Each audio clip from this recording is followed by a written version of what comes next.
Hi, it's Andy again, and another video. This video, not like the ones we've been doing, uh, talking about being intentional and everything, but rather our focus turning to meet again. I'll get back to something along the other lines tomorrow. But a letter went out. There is also a letter on our Facebook page. You can see that there. There is a link on our website. You can see the same letter there. So I'm just going to go through here over the next 5 or 10 minutes. What you can see elsewhere as a reminder. Again, if you're a regular attender or member, hopefully you got one in the mail or should be getting one in the mail the next day or so. So I'm just repeating, but I know that there will be some that don't get that letter. Maybe they're out of town, they want to come as a guest, whatever. So that's why I'm doing this video here. So we are at this point. This is Thursday, May the 7th. We are planning on meeting again on May the 10th. And I realize that risk comes with that. So if you are not comfortable coming, that's okay. Please don't come. If you're sick, if you feel ill at all, please don't come. That's okay.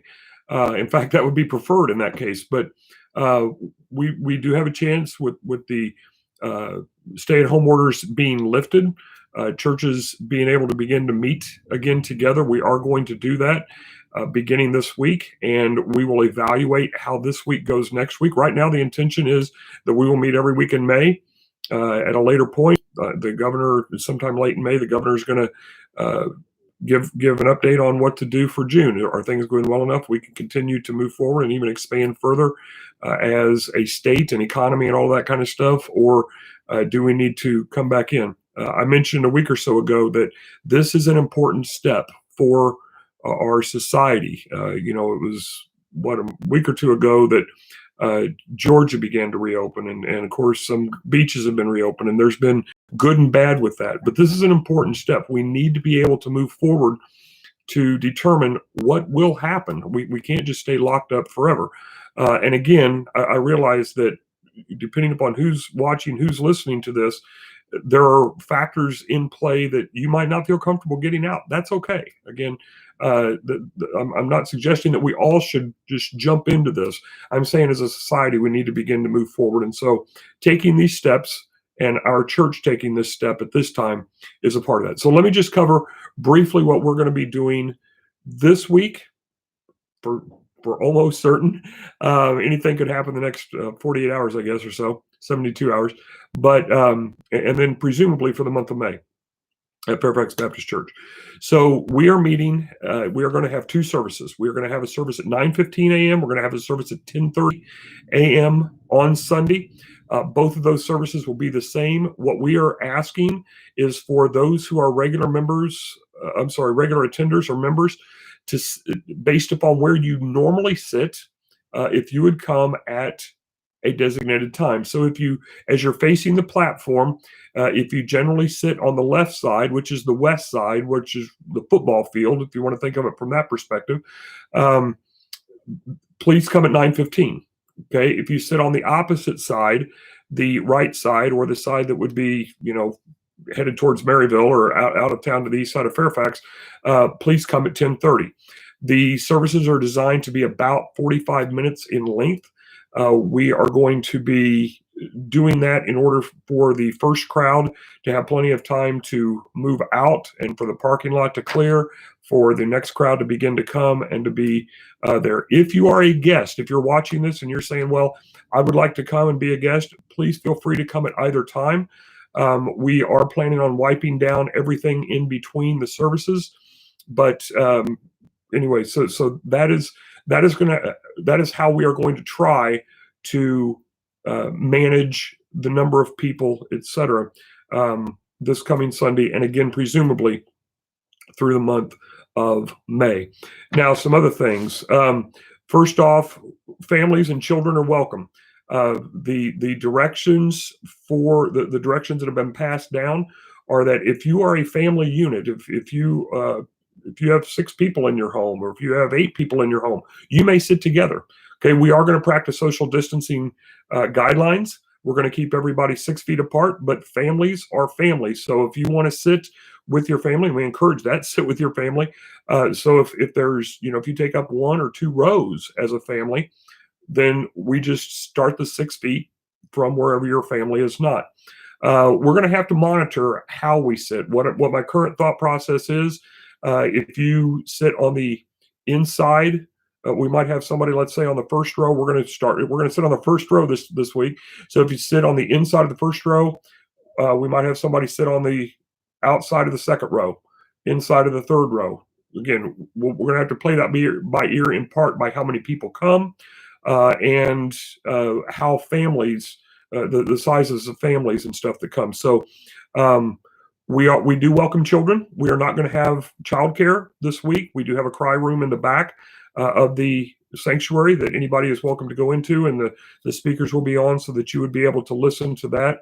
Again, the services will be approximately 45 minutes. Right now, as of yesterday at this time, I was thinking completely we're going to sing, and that was one of the things I really wanted to do the most. There's 2 reasons to really get back together at this point. To be the body of Christ together. We've been severed, if you will. We can meet together online, and that's okay, but it's not really church. I have a high view of church in that regard, from an ecclesiological perspective. And so we need to be together. When we are apart, yes, we can do some things, but we can't do it all. So as somebody said last night during a Bible study, it'll just be good to see people's faces. That is absolutely true. Susan and I have been blessed to be able to go around and see almost everybody once and or twice for most people. And so we've seen faces, but I know a lot of you have not seen one another in almost 8 weeks now, at least. So that is one reason. The other thing is we have chosen not to do music at this time. And we wanted to reintroduce music and have, I told Susan, we're going to sing more this week. I think we have like 6 or 7 songs picked for this week in a 45-minute time slot. So, my message is going to be short. Well, I've been reading some articles about the science of singing, and I don't know. I haven't made up my mind on that yet. I'm backing off a little bit, but we'll see how that goes. Obviously, especially with the words on a screen, or even we're not going to have hymnals, because every hymnal that's touched, every Bible that's touched, anything that's touched, we would have to wipe down, and that's not going to be healthy on books and stuff. So we've already removed all of that from the sanctuary. Pens and pencils and everything has been removed. We're not going to have bulletins, anything like that. That way, there's just nothing left behind. Again, I know everybody in our area is presumably healthy. We're not going to do tests on that. We're also not going to make people wear masks. But if you would like to wear a mask, certainly feel free to do so. So all of that to say that singing has to be done with words on a screen. And as we look up and we project outward more than, say, at the normal volume that we would speak, well, we might, droplets will be in the air. I mean, that's a no-brainer. It's just, and some of the science is saying that in a low humidity setting, like a sanctuary would be, they'll last in the air for anywhere from 10 to 20 minutes. And so we just need to think about those things. So at this point, I'm still planning on singing, but we might have to just listen to music. We'll figure that out. We are asking people not to go downstairs. The downstairs door will be locked.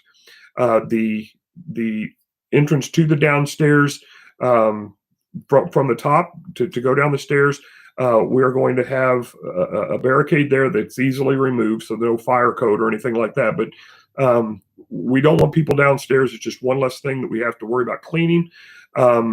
As you come in the door, we are going to ask that you come up the stair side unless you need to come up the ramp side. We're going to have a greeter at the door so that the door only has to be touched by one person repeatedly. We might, if it's warm enough, we might leave the door open. But if you come up the stair side, then the person at the door greeting will stand behind the door so that there's no direct contact, but they can open the door. Therefore, if somebody, we have at least one individual in a wheelchair. If you come this week, or if you watch, or if they come, whomever might be watching, I can have no idea who's going to watch this. Then we will have the people on the stairs stop, and we will make sure that the person has the opportunity to come up the ramp and to enter in unabated. So again, please come up the stair side. That way we can maintain social distancing for the door greeter and still only have one person touching the door throughout the time. If we have a different door greeter between services, we'll wipe down the door accordingly. Again, we are going to maintain social distancing guidelines. That needs to begin in the parking lot. Now, that does not mean that you can't park within 6 feet of someone else, but as you're walking in, I would encourage you to, if somebody else gets out first, or if you get there at the same time, encourage the other person or family or couple or whatever to get out, to begin walking, and then you get out and follow in behind. I know this is different. This is a pain, but as I've said all along since day one of these videos back in March, this is new. We just have to adapt. Hopefully, within another month or a couple of months, we can begin to do something different. But right now, this is the best way that we can do this. We're not going to be shaking hands.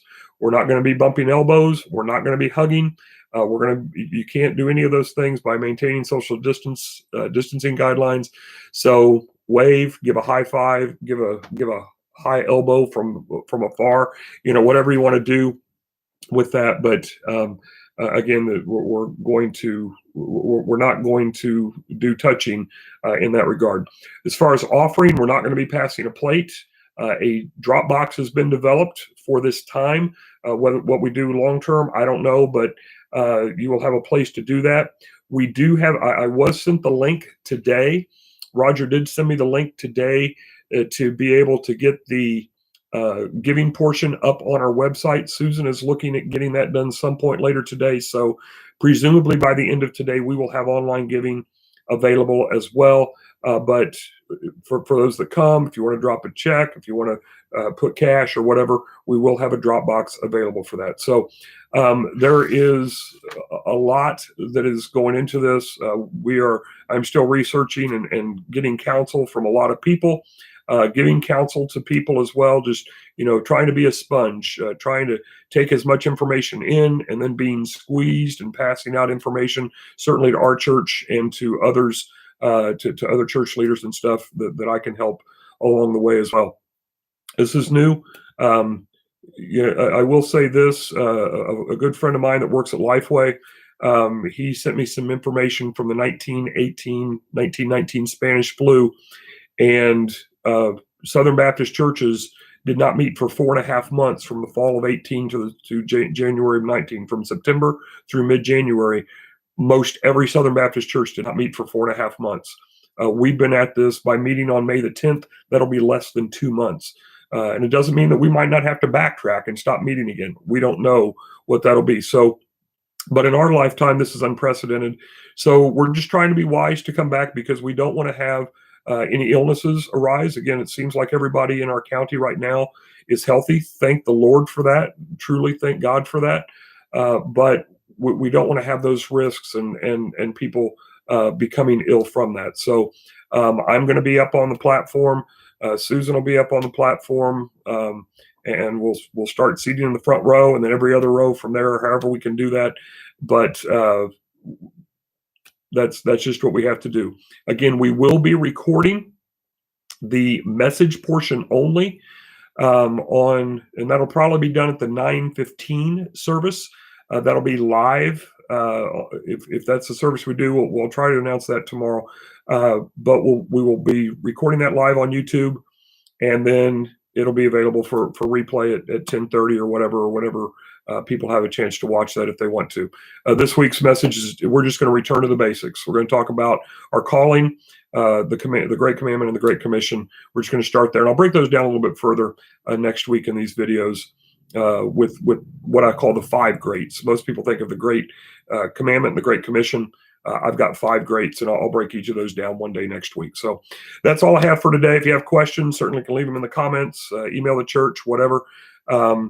But I hope this helps. Again, you can find the same information on the website, fairfaxbaptistchurch.org. There's just a link towards the top of the page for information about, I don't remember exactly how Susan worded it, but for information about meeting again on May 10th, click here. That'll be the letter if you don't receive that in the mail. So I hope everybody is doing well. Look forward to getting to meet together again. We just have to figure out what this means in the short run. hopefully in the long run, we'll be back towards a new normal at some point. So take care, everyone.